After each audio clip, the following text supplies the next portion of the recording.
Otis sat at the plastic portable card table with two lifelong friends, Callie and Holden. The table was dirty, old, and borrowed from his grandma's shed, along with something much more valuable. The Ouija board was very old and beautifully carved out of a dark wood that seemed to be charred in a fire. At the top corners of the board were the sun and the moon. The sun on the left and the moon on the right. Two words that made no sense were carved into the top corner, Bawa and Bazone. All the letters were carved masterfully by a true artist, from A to Z, yes to no, to goodbye across the bottom of the board. He wondered for a minute, and not for the first time since seeing the board, if his grandma had carved it. Apparently, Grandma was a witch in her younger days. Otis was told by his uncle about a week ago. They were talking about ghost hunting this house in particular. Otis told him of the minor activity, some knock responses, and some EVPs. Uncle Ronnie then told him about the board and her questionable past. Grandma wasn't the type of pagan witch that cared mostly about energy and nature. Grandma was a dark, blood-drinking, animal-sacrificing, demon-loving witch from the nightmares of a madman. Otis didn't particularly believe it, but here was the board right in front of him. He set the beautifully carved planchette on the smooth board. Whomever carved it also covered it in some type of clear resin to ensure that it would slide smoothly. The planchette was a hand-carved galaxy with an all-seeing eye around the glass. The thing was truly mesmerizing. This was the second time they had illegally broken into this abandoned house. First time was 2 weeks ago to ghost hunt, and now today to experiment with the Ouija. None of the three had ever played one before. Otis looked at Callie, who was obviously scared, and those old feelings came back to his mind for a moment. He had accepted that she chose Holden. Their friendship was more important than that choice. Holden and Otis agreed that the Ouija board could be a good way to get some instant responses. Callie wanted no part of it, but agreed eventually. "I don't know about this, Holdy," Callie said.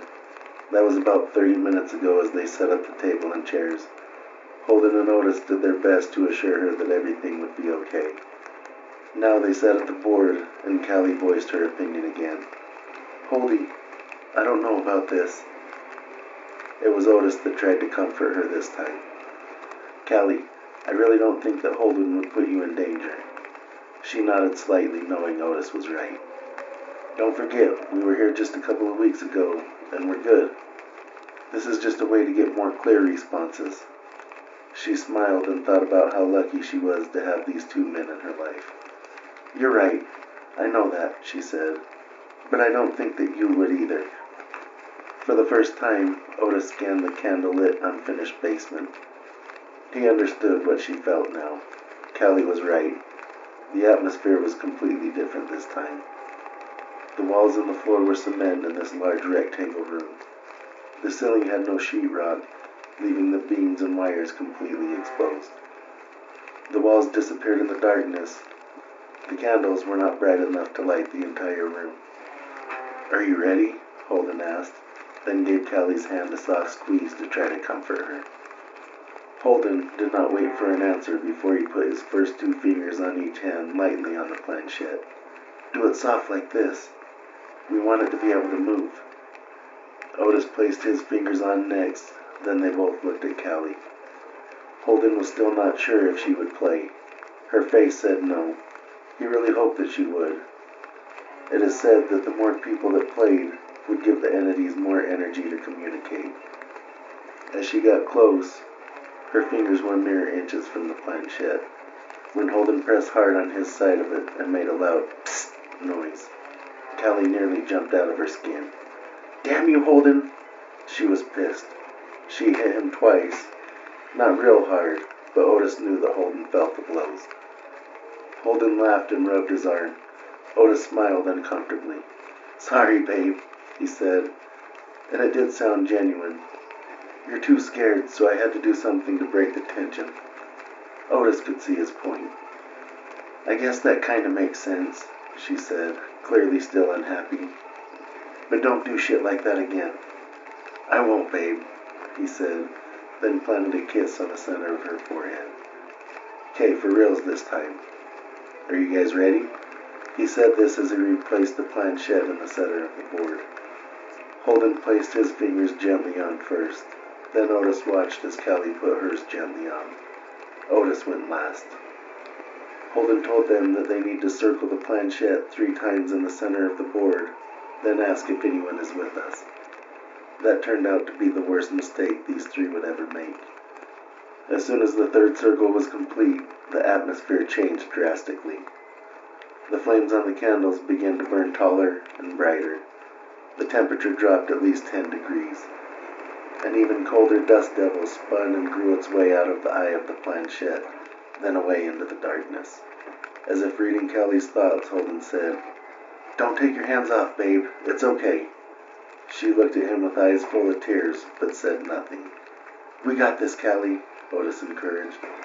"Remember last time. Nothing happened even though you were scared." Callie thought back to that night and remembered that she was scared, but she made it out fine. A couple of things moved. They heard a few knocks and even caught some EVPs, but Otis was right. Nothing serious happened. She remembered it being kind of fun, despite the fear. "I'm okay," she said, hoping that it sounded stronger than she felt. "Is someone here with us?" Holden asked, with not a single trace of fear in his voice. For what felt like a very long moment, the planchette did not move. Otis kinda hoped it never would. He was disappointed when it slowly began to circle. With each revolution, the speed increased until it was a struggle to keep their fingers on it. The planchette slowed and began to swirl to the top left corner to the word yes. The planchette swirled back to the center of the board and resumed circling slowly. "How many of you are there with us?"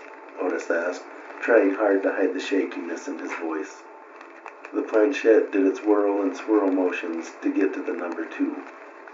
It then made its way back to the center and circled, waiting for the next question.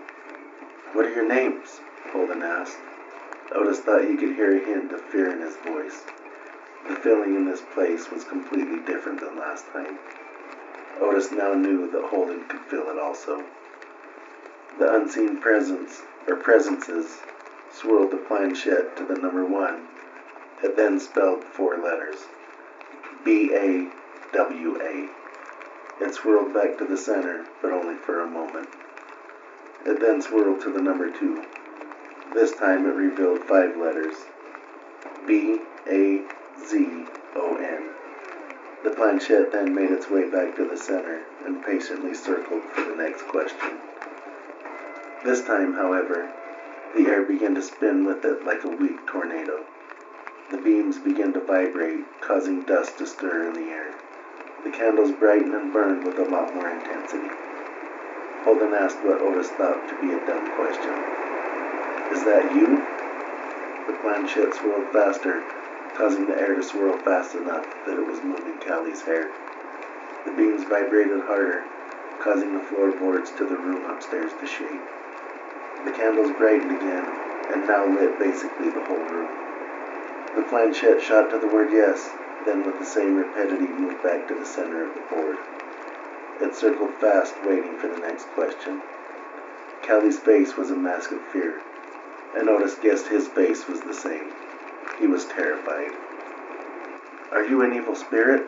Holden asked. Otis thought this was also a dumb question. Could he not feel the same thing that Otis and Callie felt? Otis now knew it was a mistake coming here. He also knew that Callie knew it was a mistake to come back here. They even opened the door for Bawa and Bazone to come into their world. They should have known. Those names were carved into the board. The planchette spelled out the word demon. Immediately the candles went out, and they were shrouded in darkness.